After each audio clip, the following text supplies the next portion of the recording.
ایک دفعہ کا ذکر ہے۔ ایک گاؤں میں عارف نام کا ایک غریب تاجر رہتا تھا۔ وہ پیسے کے عوض بازار میں طرح طرح کی چیزوں کا کاروبار کرتا تھا۔ شکریہ عارف بھائی۔ ارے نہیں، یہ تو میرا کام ہے، شکریہ کیسا؟ عارف کے پاس ایک گدھا تھا۔ کھاؤ کھاؤ میرے دوست۔ اور وہ گدھے کی پیٹھ پر سامان کی بوریاں رکھ کر بیچنے بازار جایا کرتا تھا۔ عارف گدھے پر بہت مہربان تھا۔ وہ اس کی دیکھ بھال کرتا، اسے نہلاتا، صاف ستھرا رکھتا اور اسے کھانے کے لیے اچھا کھانا دیتا تھا، کیونکہ گدھا عارف کے کاروبار کے لیے بہت ضروری تھا۔ اور سناؤ عارف بھائی، کام کیسا چل رہا ہے؟ گدھا جوان اور مضبوط تھا، لیکن وہ بہت ہی سست اور کاہل تھا۔ اسے کام کرنا بالکل پسند نہیں تھا۔ ارے نہیں، پھر سے کام؟ گدھا صرف آرام، کھانا اور سونا چاہتا تھا۔ ارے نہیں، ہمیں دوبارہ بازار جانا پڑے گا۔ گدھا سوچتا تھا۔ آقا کو کسی دن تو چھٹی کرنی چاہیے، مجھے تو چھٹیاں پسند ہیں۔ لیکن گدھے کو یہ نہیں معلوم تھا کہ اگر اس کا مالک ایک دن کی چھٹی کر لے تو وہ کچھ کما کر نہیں لا پائے گا، اور اس کو اور اس کے مالک کو کھانے کو نہیں ملے گا۔ بازار تک پہنچنے کے لیے اسے ایک دریا عبور کرنا پڑتا تھا۔ عارف دریا عبور کرتے وقت گدھے کا خاص خیال رکھتا۔ ارے ڈھولو بھائی، آج کل نمک کو بہت مانگ ہے۔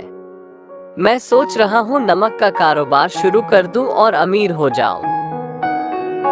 ایک دن جب عارف نے بازار میں نمک کی بہت مانگ کے بارے میں سنا تو اسے فروخت کرنے کا فیصلہ کیا۔ عارف نے نمک کی 6 بوریاں گدھے کی پیٹھ پر لاد دیں۔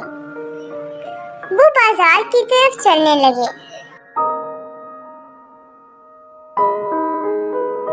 اور اس دن نمک کی ساری بوریاں بیچ دیں۔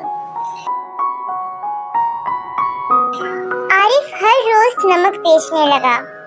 گدھا روزانہ نمک کی بھاری بوریاں منڈی لے جاتا۔ عارف، مجھے ابھی اور نمک کی ضرورت ہے۔ اگر تم چاہو تو سارا نمک مجھے بیچ سکتے ہو۔ کچھ دن گزر گئے اور عارف نمک بیچتا رہا۔ ارے واہ، میرا کام تو چل پڑا۔